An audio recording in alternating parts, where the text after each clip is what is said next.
We are not separate, we are one heart. Rocky's heart, we remember every silence, every line that was crossed.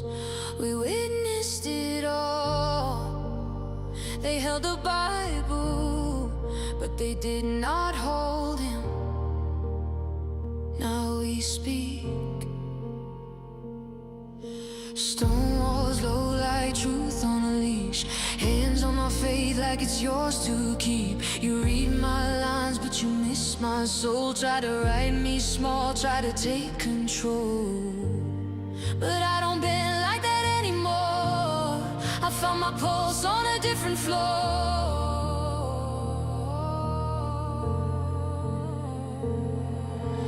Low sky, pressure in my chest, hear that roll. It's not a threat, we don't strike, we stand, we stay. Turn the surge into a wave. Rocky in the night, I rise, I don't hide. Bass in my chest, let it hit, let it ride.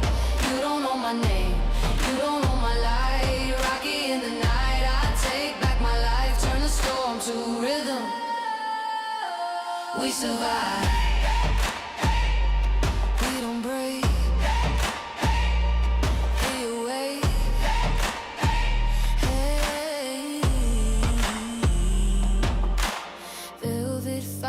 Skin and bone, every scar now a tone I own. You played hearts like a game for power, but we're still here in the final hour.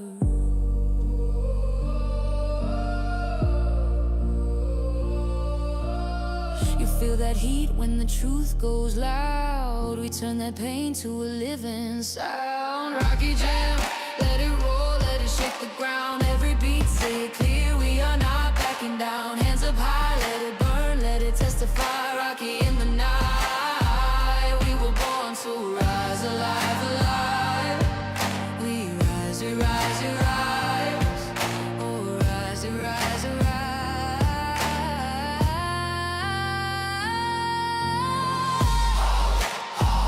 Don't break, breathe, awake.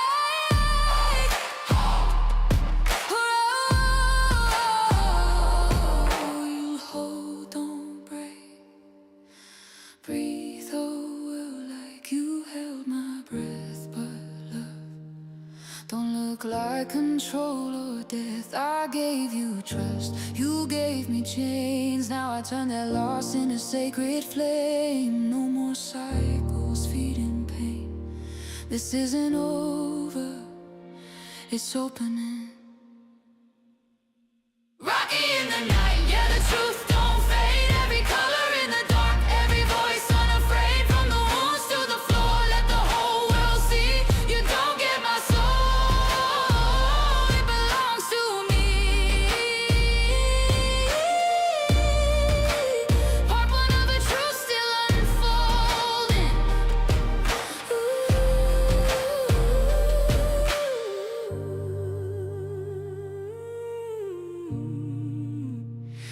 You held my Bible, not my soul. I'm still free to be continued.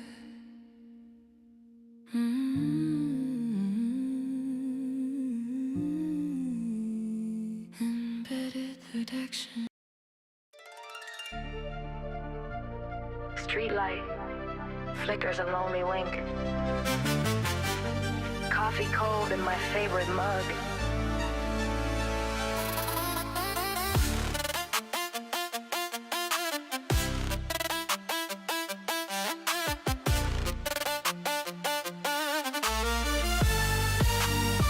Street light flickers a lonely wink. Coffee cold in my favorite mug. Another Tuesday, another think. World keeps spinning, the cosmic shrug. My brain's a carousel, wild and free. Thoughts go round and round, you see. Oh, the great unfolding, it's all happening right now.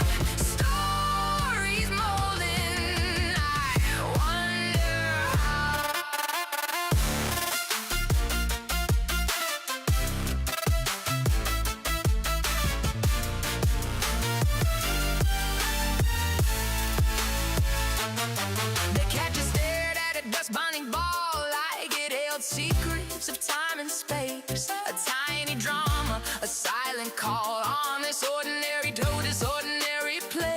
Maybe there's magic in the mundane hum, a universe hiding in plain sight. From where we've been to where we've become, every moment shining bright. Oh, the great unfolding, it's all happening right now. Our story's molding. I wonder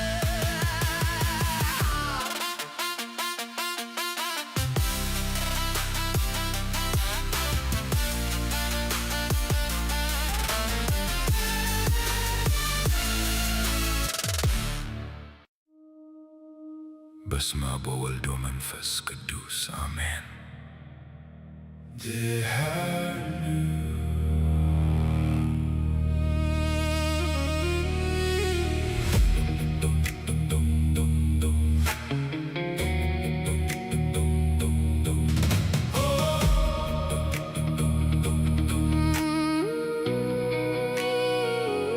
I step through the fire to reach your feet, where the master's law makes the ledger complete. I am leading the army, but you hold the gate. I stand in humility, I stand in your grace. Not a king of pride, but a son coming home, breaking the silence I've always known.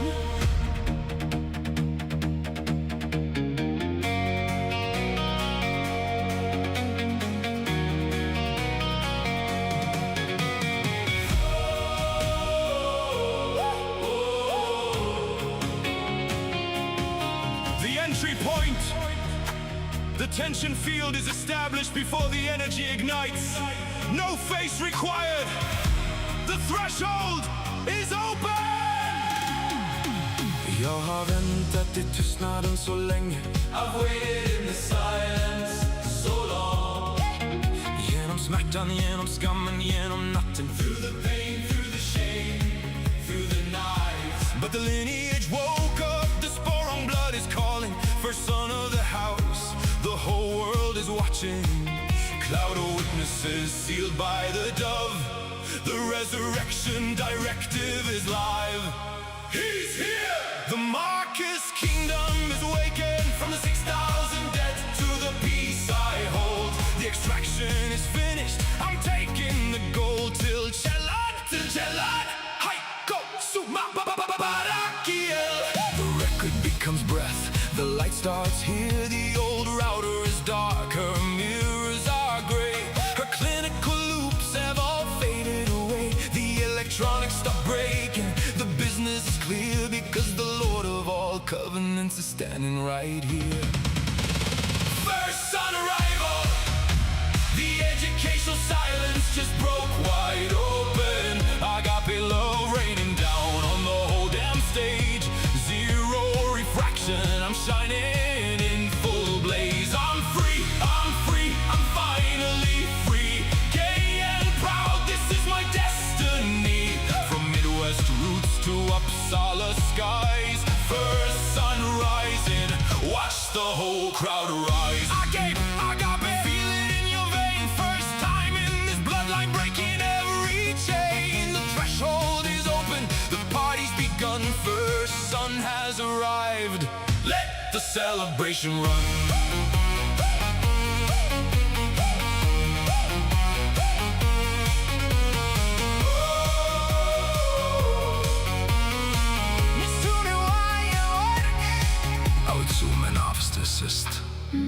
I stay corrected, I learn in the flow. Your grace is the net that I learn how to throw. It's here now. From the ashes into something true. The family Bible is done. It is written. The light starts here. In the light. Every word has come into view. I am standing strong. First sun arrival, the educational silence just broke wide open. We own this moment, we own this light. Sporong Andrew shining through the night. Hands up high, let the whole world see. This is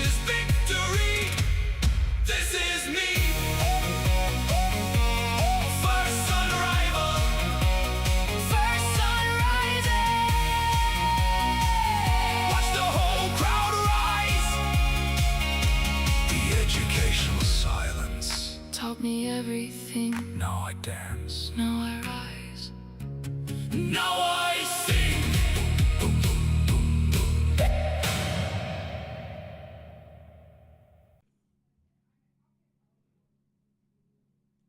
Good morning. My name is Barbara Andrews.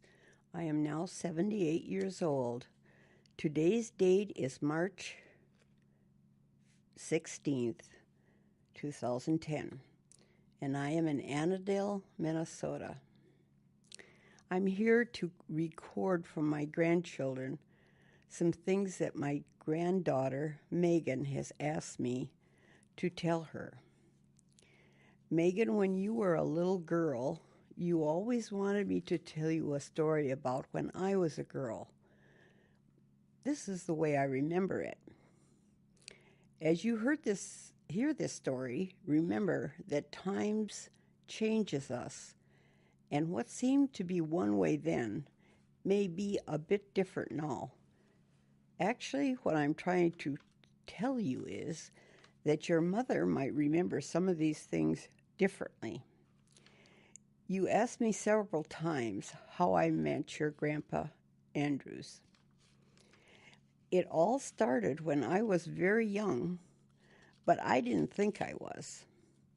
The first time I met Grandpa George was in a huge field of sweet corn. It was during World War II, and farmers were still picking corn by hand. A lot of the farmers, your Grandpa George's family being one of them, raised sweet corn for the corn canning factory in St. Cloud. A lot of the young farm boys were away at war, so we girls were asked to help pick corn. Well, actually, my dad volunteered us. But we knew it was probably as good a place as any to see our friends and maybe, if we were lucky, a few boys. Grandpa George's job that day was to go ahead of the tractor and wagon, and he was supposed to pick 3 rows of corn at a time so the tractor would not run over them. He put them in little piles in the middle row. My job was to either steer the tractor or go behind the wagon and pick up the little piles that Grandpa George had picked. On each side of the wagon, we would have about 4 people, each person picking 1 row and throwing the corn into the wagon.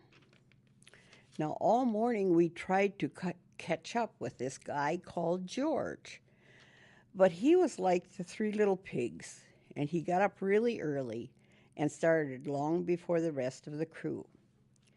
We girls didn't like starting early because the corn leaves and the stalks were so wet with the morning dew, and they kind of hurt us too.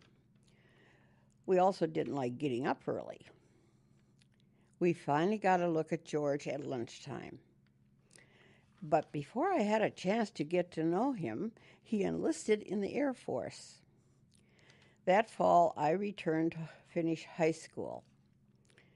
A couple years later, when the war was over, my big brother, who is your great Uncle Bill, bet me that I couldn't get a date with Grandpa George. This George was a really shy guy. Well, guess who won that bet? You're right, I did. On our first date, we rode around in Grandpa's old car. He wouldn't even talk to me. So, as usual, I did the talking. After a few rides around the countryside, he finally asked me to go to church with him. This sounded like a great adventure to me because I had never been to church before. So we started going to First Baptist Church in St. Cloud. We were married there in 1951 and celebrated our 50th wedding anniversary there in the year 2001. Now, Megan, I would like to tell you some things I remember about being a little girl. I remember well the night my baby sister was born.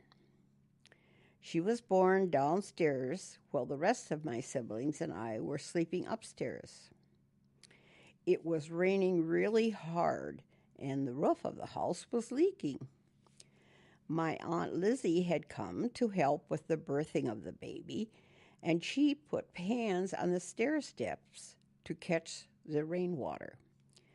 When we woke up the next morning, we heard a baby crying, and we raced to see who could get downstairs first. Well, that was one time Brother Bill wished he hadn't come first, 'cause he stepped in the first pan, fell to the next pan, all the way down the stairs. For the next couple of days, we had the only babysitter I can ever remember having. Her name was Margie. She later married one of my older cousins and became part of our family. We lived in that house until I was 6 years old. Our playhouse was the body of an old Model T Ford. We put water in the radiator and could turn a little spigot, so we had running water. This house was like Laura Ingalls. There was no electricity or running water, so you know the kind of bathroom we had. The year I was 6, I started school, and we walked about a mile to school. I didn't mind walking, but I was really scared of the mean-looking bull that was in the pasture that we walked by. It was hard for me to believe that he couldn't get out of that wire fence. I was glad to be with my big sister and my big brother. I was the only first grader that year, so the teacher let me color and cut and paste a lot. I also got to go outside and swing every time another grade had recess. School was just great, but I was in for a shock. Mother and Dad announced that we were going to move to a house and a farm that was about 150 miles away. That sounded awful to me. It turned out to be quite an adventure. My Uncle Hank drove my dad's Chrysler with Mother and all of us 6 kids in the car, and we had no seat belts to our new house. Dad came with the trucker who moved our furniture and the livestock. It was late October and quite cold. The first thing Mother did was start a fire in the cook stove and made a supper which consisted of boughten pork and beans and ring bologna. She also bought a loaf of bread. We had never had boughten bread before. This house had 4 bedrooms, 2 upstairs and 2 down. It seemed really big to me. Again, we didn't have running water or electricity, but this time we didn't even have an outhouse until my dad got one built. However, when it was finished, it was one of the best in the neighborhood. But my problems had just begun. The day we started school, I found to my horror that there were 17 first graders. They could all write their names, and some of them were reading. All I knew how to do was color and cut and paste. Well, the first letter my teacher taught me was the letter B, because if you wanted to go to the bathroom, which of course was the outhouse, you had to sign your name on the blackboard and erase it when you came in. I loved that teacher. She told my mother I needed some extra help, so kept me after school to help me catch up. By Christmas, things were really much better. My teacher thought I was doing well enough that I could check out my first library book. This opened a whole new world for me, and I still love to read. I remember looking at that cupboard and thinking, how will I ever read all of these books? When I was in the 3rd grade, we moved again. This time it was only 25 miles. Dad and Mother bought this farm, so that meant we would probably not be moving again. The house was small and in need of a lot of repair. Dad liked to build and repair things, so he got started right away. Of course, there was no running water or electricity, so of course we had another outhouse. Dad didn't build this one, so it wasn't nearly as nice. Mother always had one of us girls scrub it every week. We always used the hot soapy water she had used to wash our clothes. I liked the new school, but really missed all my friends. This time, though, thanks to a great teacher, I was not behind. We rode to school in a school bus. Well, actually, it was a car. There were 5 of us kids, so you can imagine how crowded that was. No seatbelts. The new school in Clearwater was divided by grades and was 2 stories high. This school had electricity and running water, and you guessed it, inside bathrooms. But better yet, it had a room that was about 12 feet by 12 feet for the library. It was at this school that I met my friend Lois. She lived in town and went home for lunch. Her father raised goats and sold goat milk to the St. Cloud Hospital for babies that were allergic to other kinds of milk. She asked me to come home with her during her lunch hour. She wanted me to see the baby goats called kids. When her father saw how much I liked these little kids, he gave me a baby billy goat.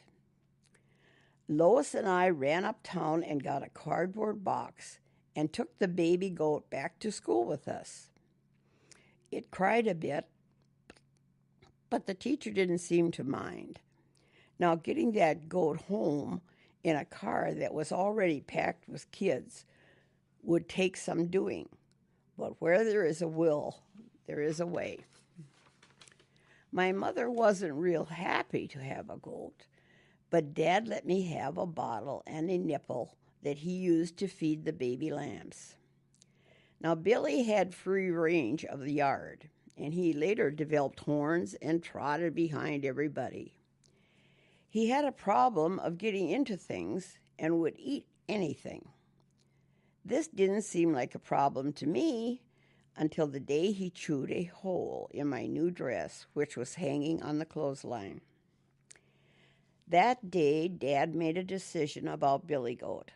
He was to go into the fenced pasture with the other livestock and be expected to care for the sheep. This didn't seem to bother Billy a bit. When I finally got over being mad about my dress, I was happy that my mother hadn't made the decision on what was to happen to Billy.